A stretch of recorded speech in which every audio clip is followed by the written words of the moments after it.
දිවියට නිරතුරු මගසුබ ලකුණු කියන්නේ කැත්නම්.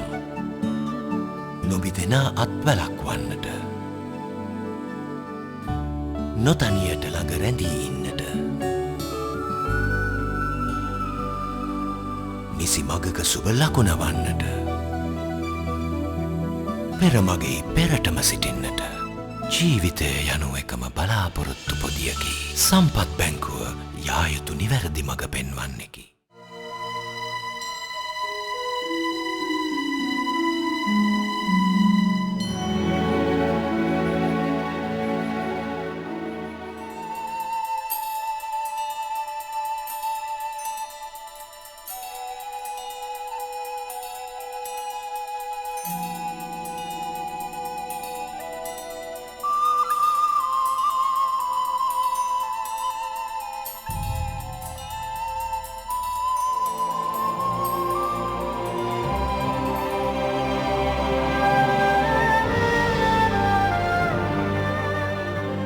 බෞද්ධ නාලිකාවට සහසම්බන්ධ වන ඔබ සැමටම තෙරුවන් සරණ වේවා.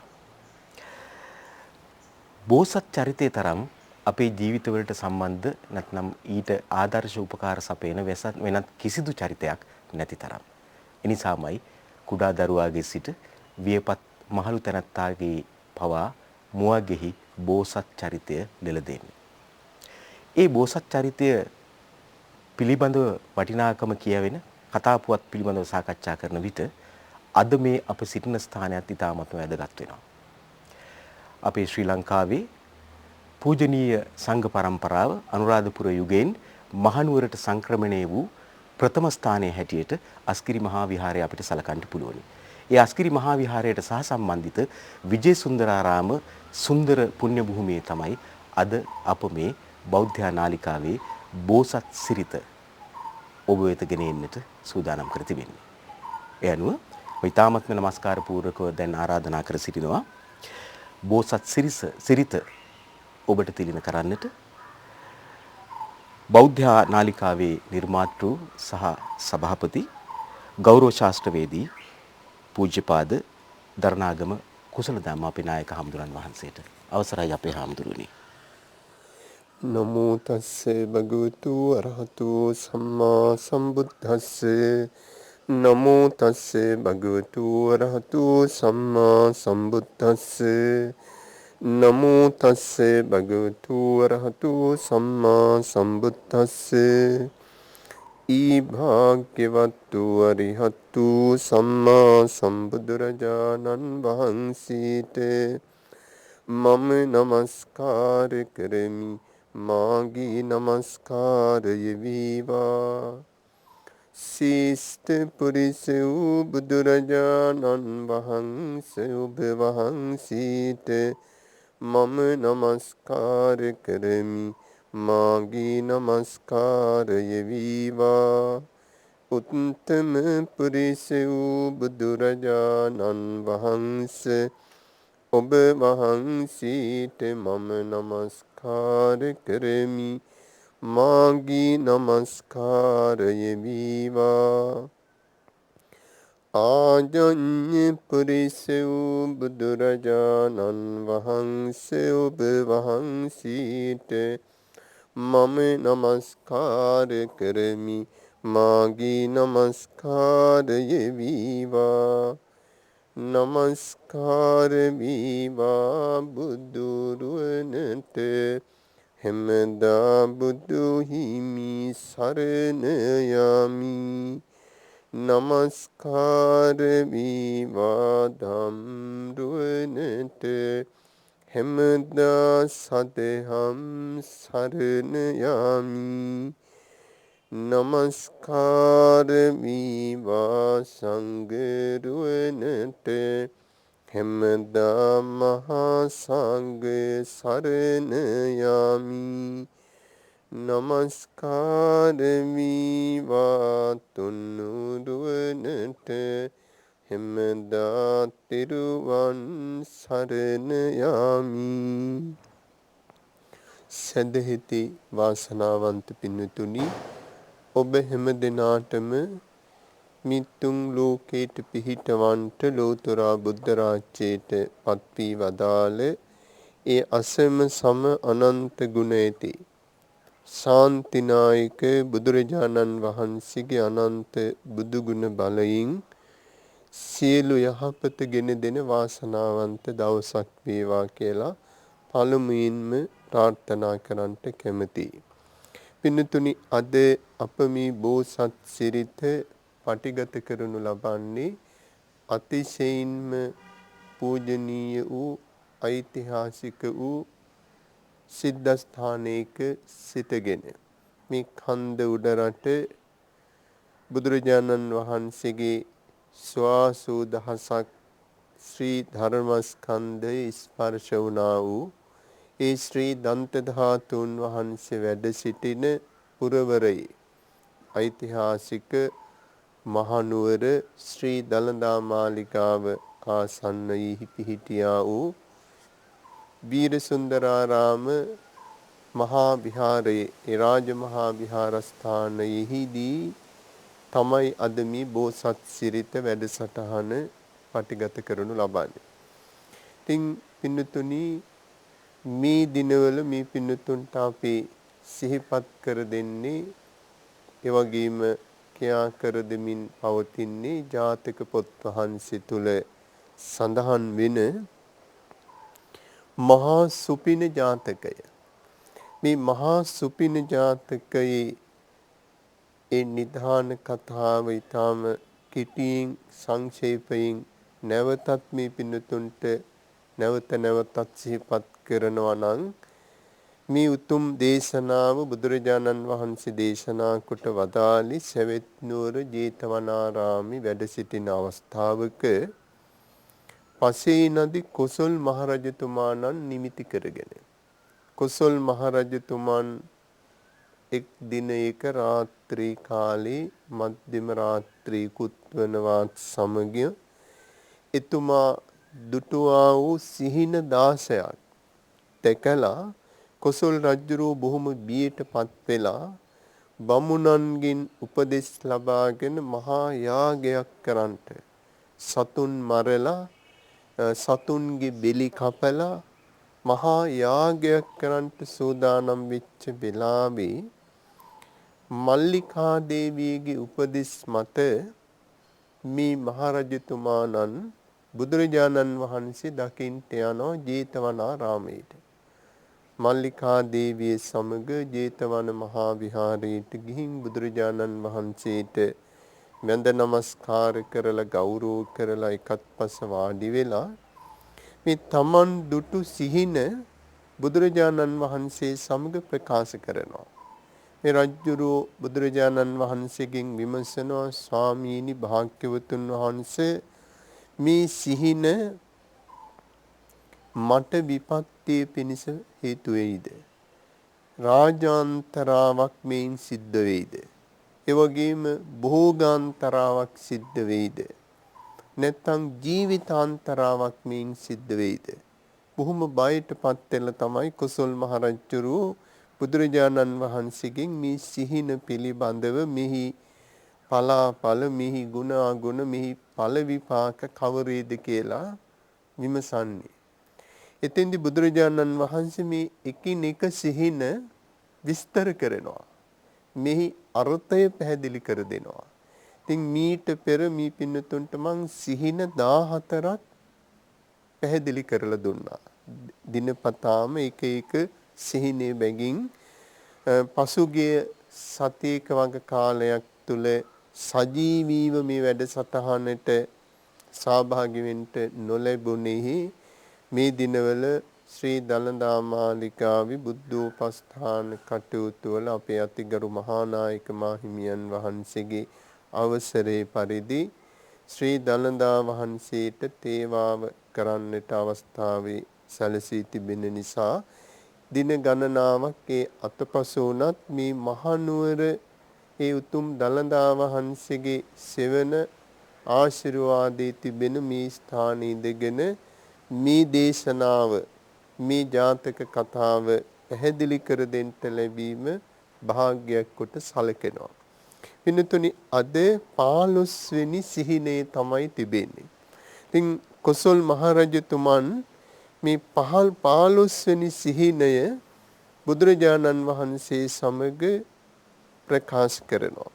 බුදු පියාණන් වහන්සේට මතක් කරනවා මේ ජාතක පොතේ සඳහන් වෙනවා ස්වාමීනි භාග්‍යවතුන් වහන්සේ මම මේ බඳු සිහිනයක්ද දුටු වෙමි.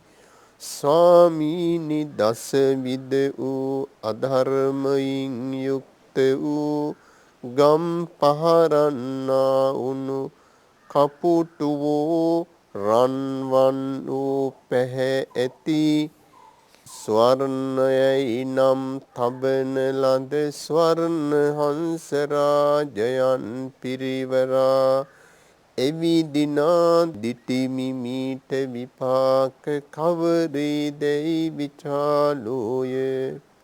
මේ කුසල් මහරජුරු බුදුරජාණන් වහන්සේ සමග ප්‍රකාශ කරනවා ස්වාමීනි භාග්‍යවතුන් වහන්සේ මං 15 වෙනුව මෙන්න මේ වගේ හීනයක් දැක්කා. 15 වෙනි හීනය. මොකක්ද මේ 15 වෙනි සිහිනය? ස්වාමීනි මේ සත්ව ලෝකයෙහි බොහොම පිළිකුල් සහගත සතෙක් හැටියට සැලකෙන මේ කපුටා කියලා කියන්නේ ලස්සන සතෙක් නෙවෙයි. කළු පාට නිතරම නොයික් වැරදි කරන සතෙක්. ඒකේ කපුටෙක් යම් තැනක වැහුවොත් ඒ කපුටා එක්ක එතන අපවිත්‍ර කරાવી. එහෙම නැත්නම් එතන තියෙන කුණු අවුස්සාවි. එහෙම නැත්නම් කුණු ගොඩවල් අවුස්සලා තැන් වල ගිහින් විසිර යාවි. ඒ විදිහේ නොඑක් විදිහේ අශෝභන වැඩ මේ කපුට අසික්කිත වැඩ කරනවා. එක්කෝ ආහාර පාන ආදී දුටුවොත් එහෙම එක විටම විදිහින් කඩා පැනලා ඒ දැහැගෙන යනවා. ওই විදිහේ නොඑක් විදිහේ වැරදි වැඩ වැඩිපුරම කරන සතෙක් තමයි මේ කපුටා කියලා කියන්නේ. ඉතින් කපුටා යම් තැනක ඉන්නවනේ ඒක මහ හිරිහැරයක්. ඉතින් මෙතෙන්දි මේ කොසල් රජුරු කියනවා ස්වාමීනි මේ වගේ දසවිධ වැරදි කරන දසවිධ නොයික් වැරදි කරන නොහික්මුණු දුර්දාන්ත ගති තියෙන මේ විදිය අසික්කිත මේ කළු පාට මේ කපුටෝ රෑනක් ස්වාමීනි මං දැක්කය ඊටාම ලස්සන ඊටාම වටින රන්වන් පාට ස්වර්ණ හංස රාජයොත් එක්ක මේ එකට ගැවිසෙනවා මං දැක්කය. ඒ කිසි ලෙසකින් ස්වර්ණ හංස රාජයොත් එක්ක කපුටෝ එකට පෑහෙන්නේ නැහැ. එකට වාසය කිරීමට කොහෙත්ම ගැලපෙන්නේ නැහැ. ස්වර්ණ හංස රාජය කියලා කියන්නේ බොහෝම පිරිසිදු, බොහෝම පවිත්‍ර, බොහෝම ලස්සන, බොහෝම ශාන්ත ගමන් විලාස ඇති දැකීමට ප්‍රිය ඊටාම් වටින සතෙක්, ප්‍රිය ජනක සතෙක්. ඒ වගේ ස්වර්ණ හංස රාජය සමගින් ඒ ස්වර්ණ හංස රාජයොත් එක්ක එකට මේ කළු පාට දුර්දාන්ත මේ වගේ මහා වැරදි තියෙන කපුටෝ එකට ගැවසෙනවා, එකට ජීවත් වෙනවා මං දැක්කය කියලා බුදුරජාණන් වහන්සේ සමග ප්‍රකාශ කළා. ප්‍රකාශ කරලා මේ රජුරු අහනවා ස්වාමීනි මේ සිහිනේ තේරුම මොකක්ද? මේ සිහිනේ අර්ථය කුමක්ද? ස්වාමීනි මේ සිහිනේ මට විපත්තිය පිණිස හේතු වෙයිද? මගේ රාජ්‍යයට, මගේ රටවැසියන්ට මේ සිහිනේ නිසා දුකක්, විපතක්, විනාශයක් සිද්ධ වෙයිද කියලා බුදුරජාණන් වහන්සේගෙන් මේ සියල්ලදත් ශාන්තිනායක ලෝතුරා බුදුරජාණන් වහන්සේගෙන් මේ කුසල් මහ රජතුමන් විමසනවා, ප්‍රශ්න කරනවා. ඉතින්දි බුදු පියාණන් වහන්සේ මේට පිළිතුරු දෙනවා මහරජුරුවනි මෙයත් අනාගතයෙහි සිදුවන්නේය. මහරජ අනාගත කාලයෙහි දුර්වල රජ දරුවන් සමීපයෙහිම මිහි විපාක වන්නේය. කොසල් මහරජුරුවනි අනාගතයෙහි රජ දරුවෝ හස්ති ශිල්පාදීහිත් යුද්ධයෙහිත් බුහුටි නොවෙති සමර්ථ නොවෙති. ඒ රජ දරුවෝ තමන්ට රාජ විපත්තියෙහි සංඛා කෙරෙමින් සමාන ජාතියතා උකුල පුත්‍රයන්ට ඓශ්චර්ය නොදී තමන්ට මිහිවර කරන කරන වේමියන් ආදී සත්වයන්ට ඓශ්චර්ය දෙති.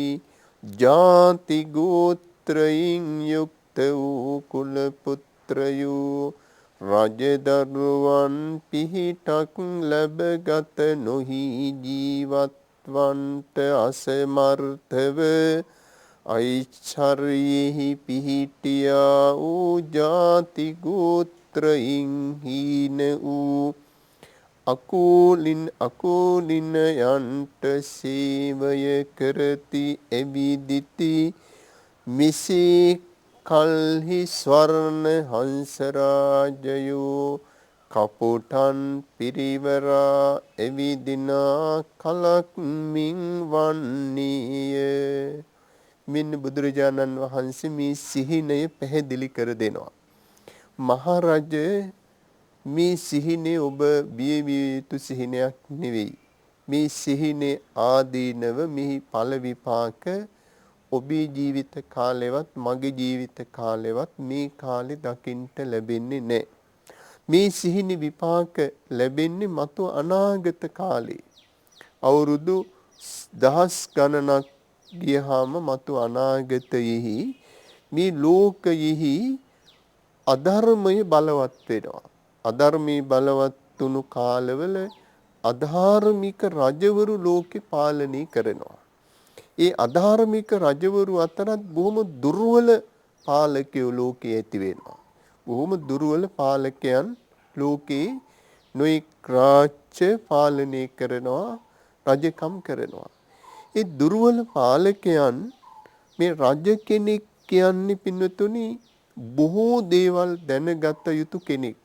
රාජ ධර්ම පමණක් නෙවෙයි, රජ කෙනෙක් වුණාම හස්ත ශිල්පය පුරාණ කාලේ ඒ එතුන් මෙහෙවන හැටි එතුන් හීලෑ කරගෙන দমনය කරගෙන යුද්ධයට ගොස් ඒ එතුන් පිරිවරාගෙන යුද්ධ කරන හැටි දැනගන්න ඕන රජ කෙනෙක්. ඒක තමයි හස්ත ශිල්ප, එවැගේම අශ්ව ශිල්ප ආදී නොඑක් විවිධාකාර ශිල්ප තිබෙනවා. දනු ශිල්ප, කඩු ශිල්ප, හස්ත ශිල්ප, අශ්ව ශිල්ප ආදී ඒ දසවිධ මහා ශිල්ප රාශියක් හැම රජ කෙනෙක්ම දැනගන්න ඕන, හොඳට ඉගෙන කියා ගන්න ඕන. එහෙම ඉගෙන නොගත්තොත් එහෙම ඒ රජතුමාට ඒ රාජ්‍යය පාලනය කරන්න බැරි වෙනවා. මොකද පුරාණ කාලේ අද වගේ නෙවෙයි, යුද්ධයක් පැමුණුනහම ඒ යුද්ධයට පෙරමුණ ගන්නේ රජතුමාමයි. රජවරු සමග යුද්ධ කරනවා. වෙන කෙනෙක් යුද්ධයට යවන්න බෑ. රජුරුවම යුද්ධයට යන්න ඕන. ඒ නිසා පුරාණ කාලේ රජවරු බොහොම තේජාන්විත, ඒ වගේම වික්‍රමාන්විත මේ හස්ත ශිල්ප, දනු ශිල්ප, කඩු ශිල්ප ආදී හොඳට ඉගෙන ගත්ත බොහොම ප්‍රඥ භාවයට පත්වෙච්ච බොහොම උගත් කමිනුත් ඒ වගේම අර කියන ලද Tamanගේ ප්‍රෞಢත්වේනුත් බොහොම ඉදිරියෙන් හිටිය පිරිසක් මේ රාජ පරම්පරාවල් කියන්නේ, රජවරු කියලා කියන්නේ. ඉතින් බුදුරජාණන් වහන්සේ පෙන්නනවා මහරජ මතු අනාගතේ මේ ලෝකේ දුර්වල පාලකයෝ පහළ වෙනවා. ඒ දුර්වල පාලකයන් අර පැරණි රජවරු දැන ඉගෙන කියාගත්ත ශිල්ප ශාස්ත්‍රාදී කිසිම දැනුමක් නැති අය පාලනයට එනවා. එයා දන්නේ නැහැ ඇත්තු මෙහෙවන හැටි, දන්නේ නැහැ අස්සය මෙහෙවන හැටි දන්නේ නැහැ. කඩු ශිල්ප, දුනු ශිල්ප ආදී ඒ රජ කෙනෙක් දැනගත යුතු ශිල්පයන්හි කෙල පැමිණිච්ච අය නෙවෙයි. එහෙම වුණාම ඒ රාජ්‍යවලට යම් යම් අවස්ථාවල පරසතුරු උවදුරු පැමිණෙනවා.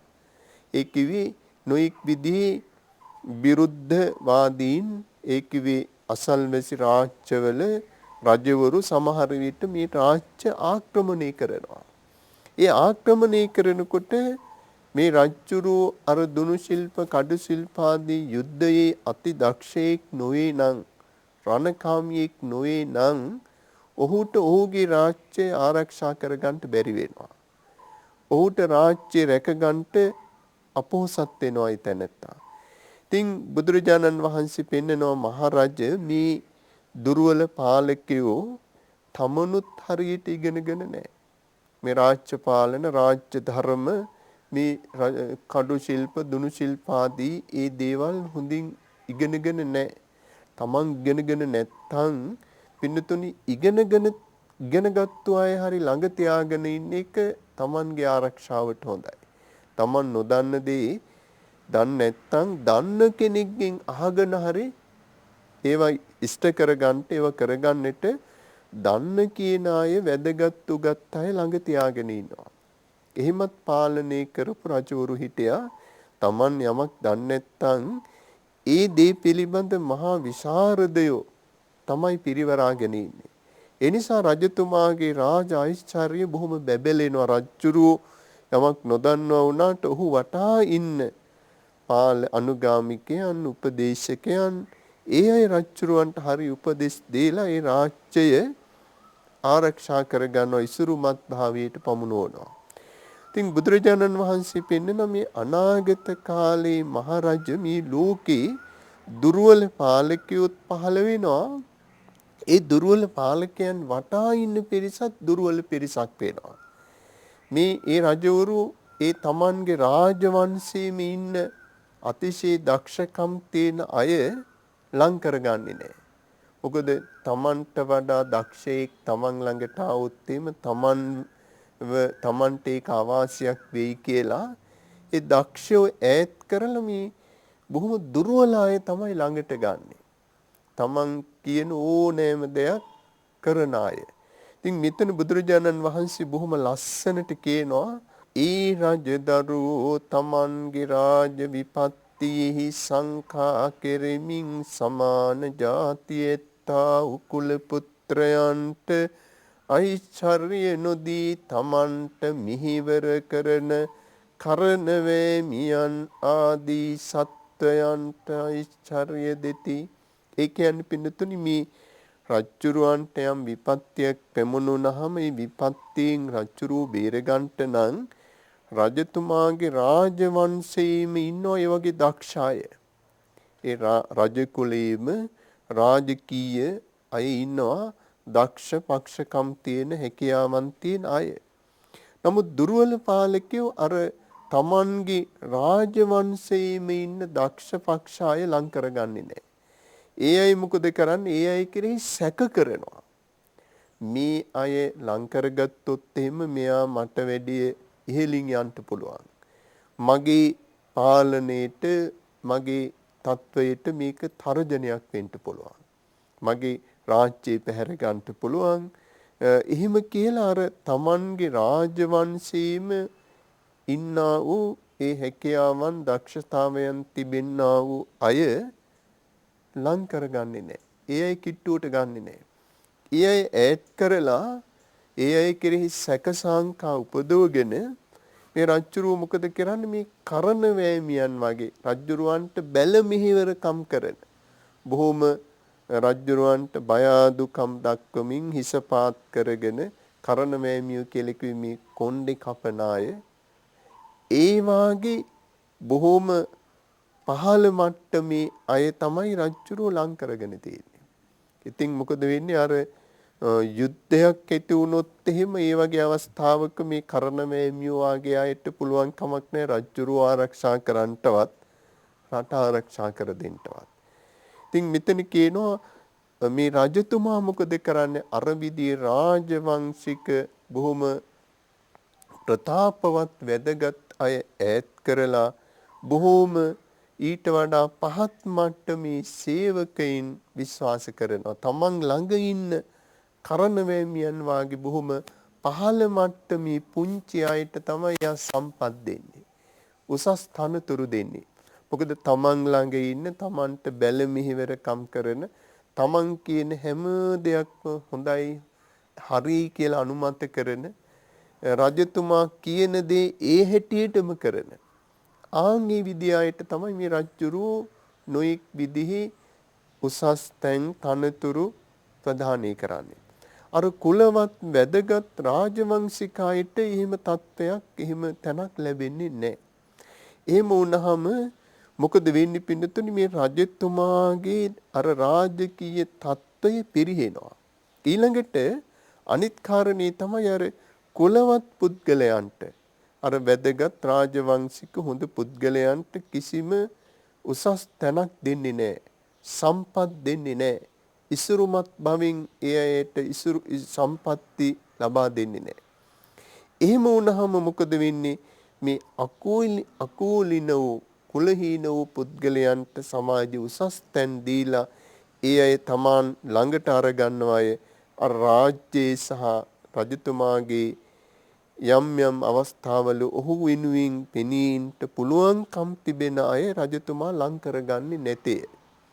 එහෙම වුණාම විපත්තියක් පැමුණුනහම රජුරු බොහොම විපතටපත් වෙනවා. ඒ විපතෙන් රජුරුව ගලව ගන්නට මේ සාමාන්‍ය අයට පුළුවන් කමක් ඇත්තේ නැහැ. ඉතින් බුදුරජාණන් වහන්සේ පෙන්නනවා මහරජ මේක තමයි මේ හීනෙන් ඔබ දැක්කේ හරියට අර ස්වර්ණ හංස රාජයුත් එක්ක මේ කළු පාට කපුටෝ ගැවසෙනවා වගේ. කොහෙත්ම රජතුමාට නොගැලපෙන රාජ්‍යත්වයට රාජකීයත්වයට නොගැලපෙන පෑහෙන්නේ නැති ගැලපෙන්නේ නැති අය මේ රජුරු ආශ්‍රය කරනවා. එතකොට මේ ස්වර්ණහංස රාජ්‍යොත් එක්ක කපුටෝ ආශ්‍රය කරනවා වාගේ.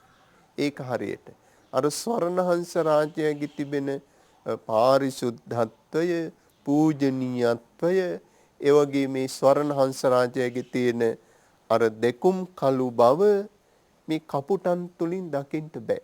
කපුටෝ ඒ කවදාවත් ස්වර්ණහංස රාජ්‍යෝ ජීවත් වෙන විදිහට හැසිරෙන විදිහට නෙමෙයි කපුටගේ හැසිරීම. නොඑක් වැරදි වැඩ කරනවා අය. අපි සමහර කියනවානේ ඒක බලක්වන්න බෑ එයාගේ ජන්ම ගතියක් කියලා ඒක. ආන් ඒ වගේ මේ කපුටන්ගේ ස්වභාවය කපුට කොහෙ ගියත් ඔහුගේ ස්වභාවයට තමයි හැසිරෙන්නේ. ස්වර්ණහංස රාජ්‍යෝ එහෙම නෙවෙයි. ඔවුන් මේ බොහොම පිරිසිදු ජලයේ බොහොම ශාන්තව ලස්සනට ගමන් විලාස ඇතිව හැම දෙනාගේම සතුට ප්‍රීතිය වඩවමින් බොහොම දෙකුම් කළු ලෙස වාසය කරන පිරිසක් තමයි මේ ස්වර්ණහංස රාජ්‍යෝ කියන්නේ. දැන් ස්වර්ණහංස රාජ්‍යෝ දිහා බලාගෙන ඉන්න අපි කැමති වුණාට කපුටෙක් දිහා බලාගෙන ඉන්න අපි කැමති නෑ. ඉතින් ඒ වගේ තමයි බුදුරජාණන් වහන්සේ පෙන්වනවා මහරජ මතු අනාගතේ අධර්මික පාලකයෝ දුර්වල පාලකයෝ ලෝකේ පහළ වෙනවා. ඒ අය ඒ જાතියෙම දුර්වල අය තමයි ඇසුරු කරන්නේ. ඒ නිසා මොකද වෙන්නේ? අර වැදගත් උගත් කුලවත් ඒ උසස් තත්ත්වයේ අය සමාජයේ කොන් වෙලා යනවා. ඒ අයට ඓශ්චර්ය ලැබෙන්නේ නැහැ. ඔවුන්ට සැප සම්පත් රජතුමා දෙන්නේ නැහැ. තනතුරු දෙන්නේ නැහැ. අර විදිහේ හීන දීන පුද්ගලයින්ට තමන්ට ආවඩන තමන්ට බැලමිහි කරන අර කරන වේමියන් වාගේ අයටයි උසස් තැන් ලැබෙන්නේ කියලා බුදුරජාණන් වහන්සේ වදාළ මහරජ මේක මතු අනාගතේ ලෝකෙ සිද්ධ වෙනවා. ඒ කිවි සුදුස්සන්ට සුදුසු තැන ලැබෙන්නේ නැහැ. නුසුදුස්සන්ට තමයි මහා ඉහළ තැන් ලැබෙන්නේ කියලා අනාගතේ මේ ලෝකෙ මේක සිද්ධ වෙනවායි කියලා. බුදුරජාණන් වහන්සේ පින්නතුනි මේ 15 වෙනි සිහිනයෙන් මේ කොසල් මහරජතුමාණන්ට මේක විස්තර කර දුන්නා. විස්තර කර දීලා කිව්වා මහරජ මේක ඔබ බිය විය යුතු කාරණයක් නෙමෙයි. මේක ඔබට විපත පිණිස හේතුවන්නේ නැහැ. ඔබේ රාජ්‍යයට හෝ රටවැසියාට මේ විපත පිණිස ජීවිත හානියක් හෝ ධන හානියක් හෝ මෙයින් සිද්ධවන්නේ නැහැ. මතු අනාගත කාලයේ ලෝකෙ මේ සිද්ධ වෙනවායි කියලා අනාගතේ ලෝකෙ මේක දකින්න ලැබෙනවායි කියලා බුදුරජාණන් වහන්සේ මේ සිහිනය විස්තර කරලා පැහැදිලි කර දෙන්න දුනා.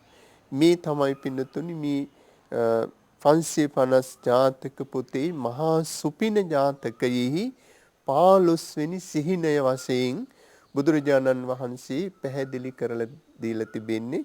ඉතින් අදට මේක කොච්චර ගැලපෙනවද කියලා මේ පින්නතුන් ගලපලා හිතලා බලන්ට අදත් මේ විදිහේ ඇතැම් තන්වල මේ විදිහේ තත්වයන් නොතිබේද දකින්ට ලැබෙනව නේද කියන එක හිතලා කල්පනා කරලා බලන්ට මේ බුදුරජාණන් වහන්සේ අවුරුදු 2600කට පෙර දේශනා කළ මේ බුද්ධ වචන මේ දේශනාවන් අදටත් මොනතරම් ගැලපෙනවද අද ලෝකෙත් මේ විදිහේ දේ තියෙනව නේද කියලා මේ පින්නතුන්ට මේ දිස බලනකොට මේ පිළිබඳව විමසලා පරීක්ෂා කරනකොට පැහැදිලි වෙන කාරණයක්.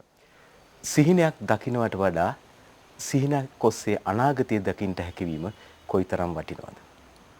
අපේ බුදු පියාණන් වහන්සේ මහා සුපින ජාතකයෙන් අපට පෙන්වා දී වදාළ වැදගත් කාරණේ එයයි. ඒ අනුව මහා සුපින ජාතකයේ 15 වෙනි සිහිනය අපට සරලව විස්තර කර දුන් අපේ බෞද්ධ නාලිකාවේ නිර්මාතෘ එවැගේම සභාපති ගෞරව ශාස්ත්‍රවේදී පූජ්‍යපාද දරණාගම කුසල ධම්ම අපේ හාමුදුරන් වහන්සේට নমස්කාර පූර්වක ප්‍රණාමය පුද කරමින් අපි බෝසත් සිරිත අදට මෙතකින් සමාප්ත කරනවා. ඔබ සැමටම සම්මා සම්බුදු සරණයි.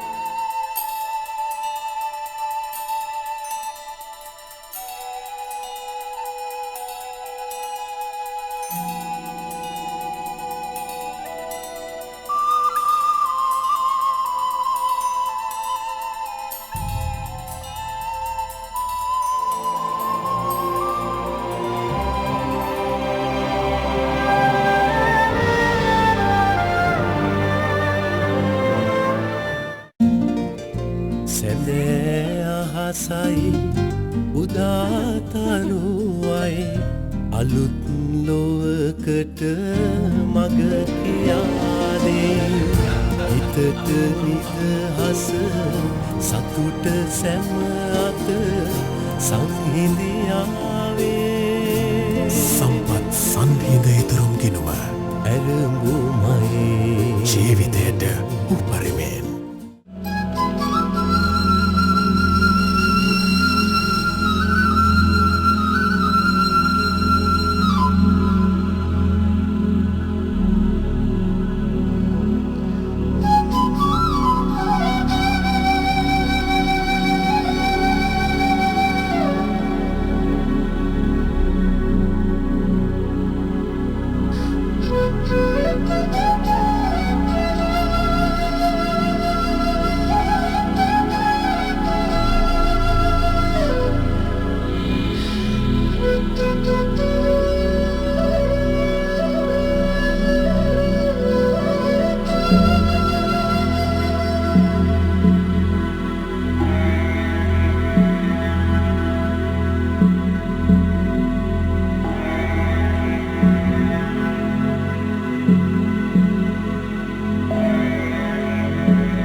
අපේ ශ්‍රී ලංකා ද්වීපයට ලැබුණු උතුම්ම ත්‍යාගය බුද්ධ ධර්මයේ බවට කිසිදු සැකයක් නැහැ. ඒ ශ්‍රී සම්බුද්ධ ධර්මය අපට දායාද කොට දුන් මහා මහින්ද මහරහතන් වහන්සේ නැත්නම් ජන ව්‍යවහාරයේ අපට වඩාත් හුරු පුරුදු විදිහට සඳහන් කළොත් මිහිඳු මහරහතන් වහන්සේ ශ්‍රී ලංකාවට වැඩම කොට මෙහි ස්ථාපිත කළ පූජනීය භික්ෂු පරම්පරාව හැදුනේ වැඩුනේ මහා විහාරය ආශ්‍රය අනුරාධපුර මහා විහාරය ආශ්‍රය. එයින් ආරම්භ වුණු මේ පාරිශුද්ධ අපේ භික්ෂු පරම්පරාව විවිධ අභියෝග වලට මුහුණ පාමින් එහෙත් අඛණ්ඩව සියලු දුක්ඛ දෝමනස්යන් විඳ දරා ගනිමින් අද දක්වාම සිරිලක සසුන් කෙත පෝෂණය කරනවා. ජාතික ආගමික කටයුතු වලදී පෙරමුණ ගත්තේ අදත් පෙරමුණ ගන්නේ දේශීය මුර දේවතාවුන් වශයෙන් අප හඳුන්වන පූජනීය මහා සංඝරත්නය. එසේ වූ පූජනීය මහා සංඝරත්නය පිළිබඳව කතා කරන විට අද අප මේ සිටින ස්ථානයේ අතිශයින් වැදගත්. අනුරාධපුර මහා විහාරයෙන් ආරම්භ වුණු අපේ භික්ෂු පරම්පරාව මහනුවර යුගයේ වන විට මහනුවරදී ප්‍රථම කොට ස්ථාපිත වන්නේ අස්ගිරි මහා විහාරය කේන්ද්‍ර කරගෙන. ඒ අස්ගිරි මහා විහාරයේ සෙවණේ තවත් පූජනීය ස්ථානයක් ඊටම අනුබද්ධ වූ සුන්දර පූජනීය ස්ථානයක් තමයි අප මේ පැමිණ සිටින ස්ථානය. ඒ තමයි අස්ගිරි විජය සුන්දරාරාමය. ඊටම වැදගත් වෙනවා මේ ස්ථානය පිළිබඳව.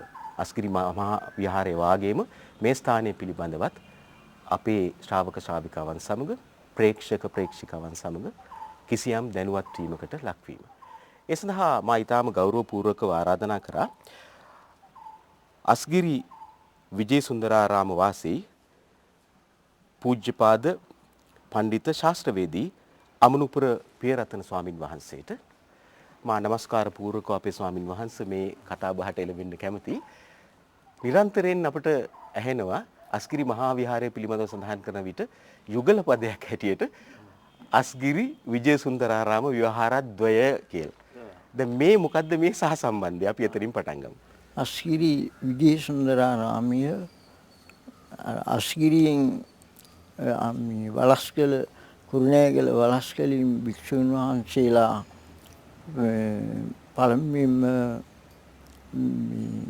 වඩම්මුවලා මෙහි වඩා හිඳුවලා ඊට පස්සේ අස්ගිරි විජේසුන්දර රාජකරුණා කියන ඒ දිසාපතිතුමා මේ අස්ගිරි විජේසුන්දරාරාමය කරවලා පළවෙනි මහානායක හාමුදුරන්ට පූජා කළා. ඒ අස්ගිරි මහා විහාරය ආරම්භ වුණාට පස්සේ එහි ප්‍රථම මහානායක ස්වාමීන් වහන්සේගේ අවවාද අනුශාසනා ඇතුව තමයි අර කියපු අධිකාරම්තුමා විජේසුන්දර අධිකාරම්තුමා පූජාවක් හැටියට අස්ගිරි මහා විහාරයට මේ ස්ථානයේ මහානායක ස්වාමීන් වහන්සේට පරිත්‍යාග කළේ. පූජා කළා. එහෙමයි. දැන් එතකොට ලිඛිත ඉතිහාසයේ කොච්චර ඈතකට යනවද අපේ හඳුරන්නේ? අවුරුදු 250ක් පමණ මේ අස්ගිරි විජේසුන්දරාරාම විහාරයට. ඒ කියන්නේ 1776 තමයි මේ පොඩි විහාරී කරලා කියන්නේ පුරාණ විහාරී කරලා ඒ අස්ගිරි විජේසුන්දර රාජකරුණා ඒ දිසාපතිතුමාගේ ප්‍රධානත්වයෙන් සකස් කරලා නිර්මාණය කරලා කීර්ති ශ්‍රී රාජසිංහ රජුගේ අනුදැනීම මත ඒ උරුලෑවත්තේ ධම්මසිද්ධි පළවෙනි සියම් මහානායක හාමුදුරන්ට පූජා කළා. අස්ගිරි මහා විහාර පාර්ශවයේ ප්‍රථම මහානායක ස්වාමීන් වහන්සේට පූජා කළේ. දැන් එදා සිට සම්ප්‍රදායක් හැටියට මේ මහානායක ස්වාමින් වහන්සේ තමයි මේ විහාරයේත් අධිපති ධූරය දරන්නේ. මේ බොහෝ දෙනෙක් මම හිතන නොදන්න කාරණයක්. අදත් අපි අපේ මල්ල අස්ගිරි මහා විහාර පාර්ශවයේ මහානායක ස්වාමීන් වහන්සේ පිළිබඳව සඳහන් කරන විට අපි සඳහන් කරනවා ගෞරවපූර්වකව අස්ගිරි විජේසුන්දරාරාම විහාරද්වයාධිපති ආදී වශයෙන්. දැන් එදා සිට ආරම්භුණු මේ විජේසුන්දරාරාමේ ඉතිහාසය අපේ හාමුදුරනේ අපේ මහානායක ස්වාමීන් වහන්සේලා ඔස්සේ ගලා ආකාරය අපිට සඳහන් කරතොත් ඒ අස්ගිරි විජේසුන්දර රාජකරුණා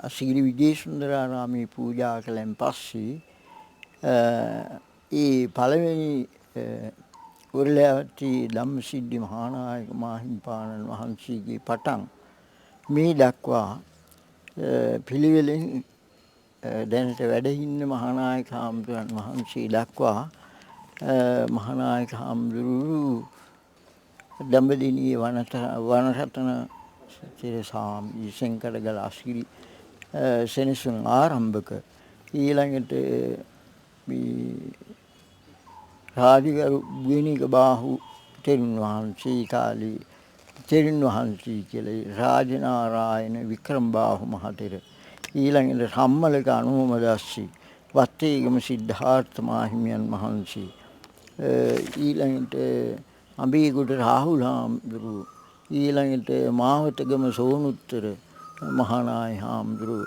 ඊළඟට මාරළුවාවේ සේනගුත්ත හාමුදුරන් වහන්සේ ඒ වගේ මාවතක මහතෙරුන් වහන්සේ, සත්පත්තේ දීපංකර මහානායක හාමුදුරුවෝ, රාජනායර ඒකනායක මහානායක හාමුදුරුවෝ, ගම්පල යාපා මහානායක හාමුදුරුවෝ, ගොන්දාහි පඤ්ඤාදීප ගුණාලංකාර ධර්මකීර්ති මහානායක හාමුදුරුවෝ, ඊළඟට ඇදුරාපොත මේදංකර මහානායක හාමුදුරුවෝ, ලබුතල විනීදර කොටදිනී රාජගුරු, ගම්පොළ රාජගුරු, කොටගේදිනී නායක හාමුදුරුවෝ, කොටගේදිනී බුද්ධවංශ හාමුදුරුවෝ, ඊළඟට සපවිද සරණංකර, හම්මලක වනරත්න, ලබුතලී ගුණාලංකාර, ගොළහැන්වත්තේ රාජගුරු, ගුණදාහි විමල්දර ඒකනායක, කැරගල්ලේ නවරත්න, ඊළඟට යටන්වල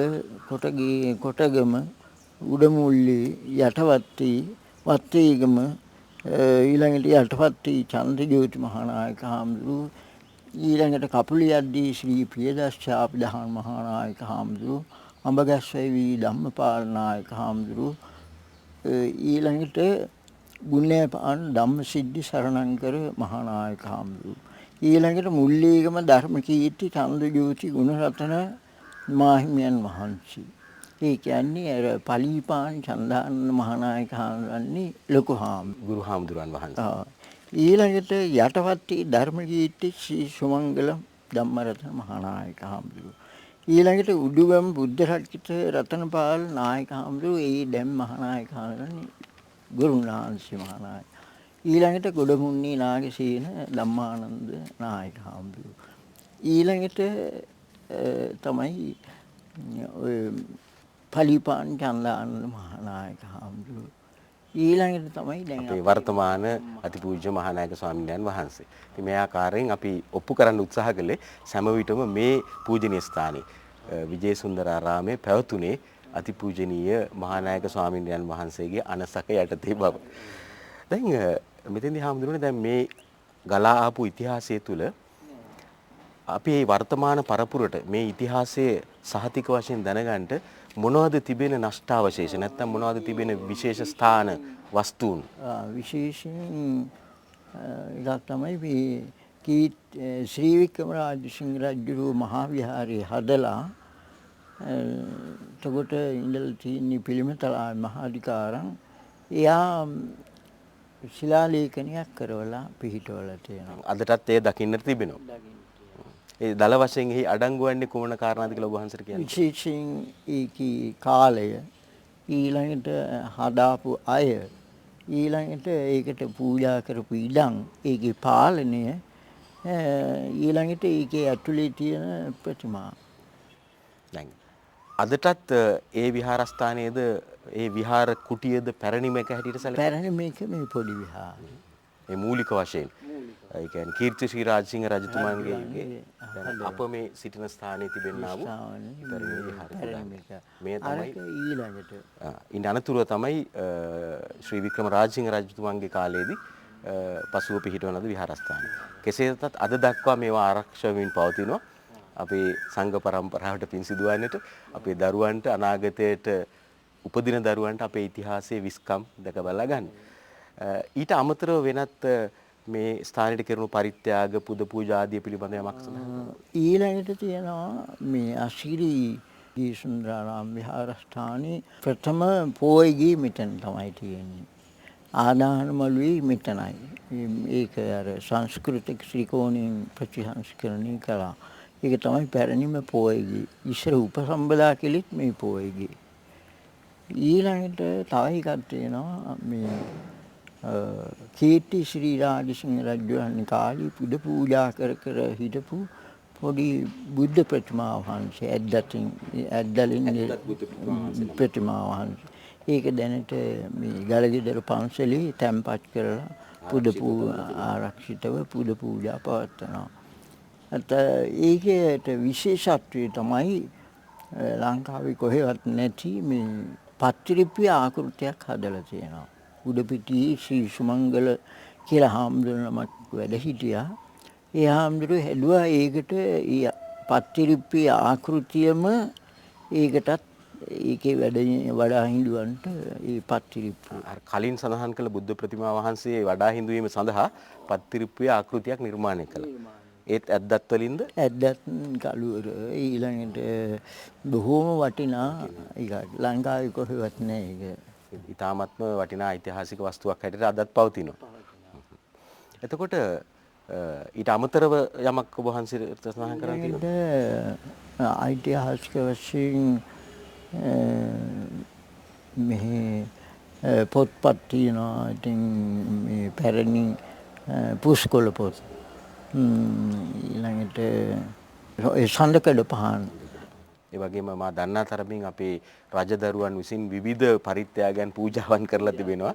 ඒ පිළිබඳ ඉතිහාසය තමයි සටහන් වෙන්නේ. ඒ වගේ ඉතාමත්ම වැදගත් රාජ්‍ය බහුමානයට බව ලක් වෙච්ච පූජනීය ස්ථානයක්.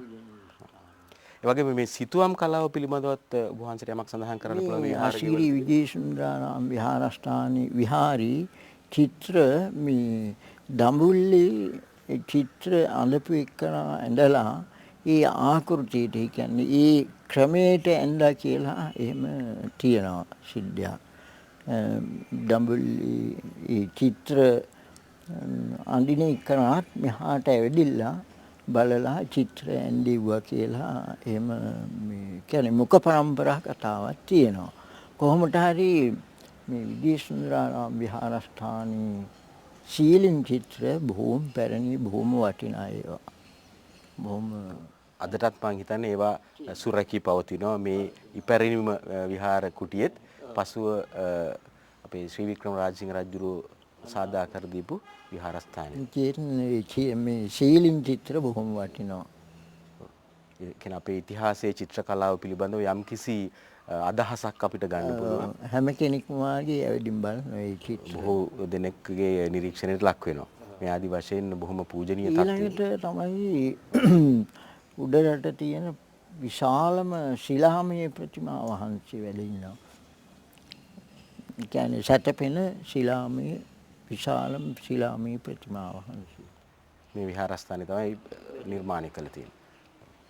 ඒ අතිනුත් මම හිතන්නේ ඉතාමත්ම වැදගත් වෙනවා. ඔව් ගලින් ශිලා. හොඳයි. කෙසේ වෙතත් මේ වගේ ඉතාමත්ම වැදගත් ඓතිහාසික තහවුරු කිරීම වලින් යුක්ත අපේ මේ විහාරස්ථානය මම හිතන්නේ දීර්ඝ කාලයක් තිස්සේ බොහෝ දෙනාගේ වැඩි පිරිසකගේ පූජ්‍යත්වයට නැත්නම් පුද පූජාවට ලක් වෙමින් අද දක්වා ඉතාමත්ම මාහැඟි ධර්ම ශාස්ත්‍රීය සේවයක්, ඒ වගේම සමාජ සේවයක්, ආගමික සේවයක් ඉෂ්ට සිද්ධ කරනවා. මේ විහාරස්ථානයේ තමයි මේ කියන්නේ අස්කිරි ප්‍රදේශය ගොදුරුගම් වශයෙන් තියෙන විහාරස්ථානය. මේකෙන් තමයි අස්කිරිය දොඩංවල බහිරව කන්ද මහයාව ඊළඟට මාපනාවතුර ඊළඟට මේ හැම තැනම කියන්නේ ගම් සමහරවට 10ක් විතර ආවරණය කරන විදිහට විශාල දායක පිරිසකගේ මේ විහාරස්ථානය තමයි මේක. ඒ වගේම ඉතාමත්ම උනන්දුයි මා දන්නා තරමින් ඒ දායකයෝ. ඔව් හරි උනන්දුයිමින් දැන් මේ ධර්මශාලාවේදී ඉතින් ආගන්තුක කටයුතු දහම් පාසල් ඊළඟට සමාජ කටයුතු ඊළඟට ආගමික කටයුතු මේ හැම එකක්ම කෙරෙන්නේ මේ විහාරස්ථානයෙන් තමයි. ඒ වගේම අපේ හැමදෙරෝනේ මෑත කාලේ කෙරුණු නවකම් පිළිබඳව යමක් අපි සඳහන් කරමු. මේ ධර්මශාලාව පරණ ධර්මශාලාව තිබුණා. ඒක දෙමහල් මන්දිරයක් වශයෙන් දෙමහල් ශාලා දෙකක් වශයෙන් සකස් කළා.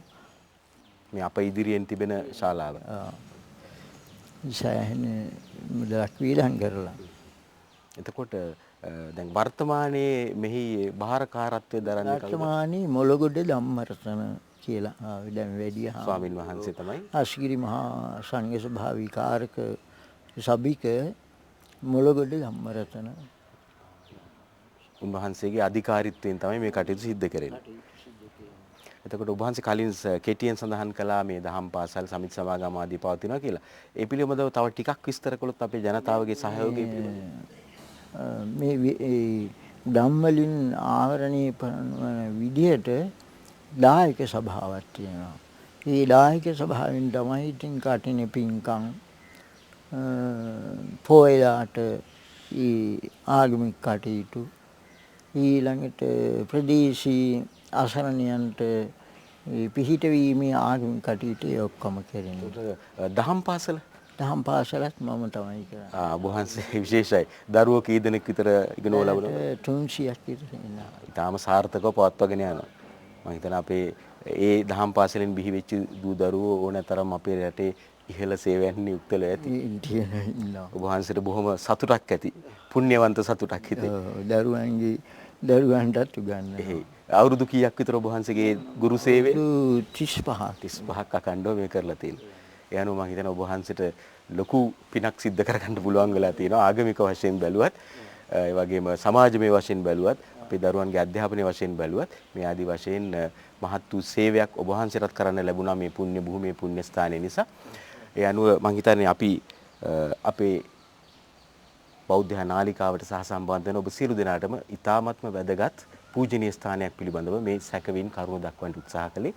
එහි සාර්ථකත්වය මම හිතන්නේ තීරණය කළ යුත්තේ ඔබයි. කෙසේ වෙතත් මේ සඳහා මේ විස්තරේ වර්ණවත් කරන්නට මට සහාය වෙච්චි අපේ ආරාධනයේ පරිදි මේ ස්ථානයට වැඩම කර වදාළ අස්කිරි විජේසුන්දරාරාමේ වාසය කරන වැඩ වාසය කරන පූජ්‍යපාද පණ්ඩිත ශාස්ත්‍රවේදී අමනුපුර පියරතන ස්වාමීන් වහන්සේට අපගේ নমස්කාර පූර්වක ප්‍රණාමය පුද කරමින් අපේ හාමුදුරන් වහන්සේ අපි මේ විශේෂ සටහන විජේසුන්දරාරාමයේ පිළිබඳව ගෙන විශේෂ සටහන මෙතකින් සමාප්ත කරනවා.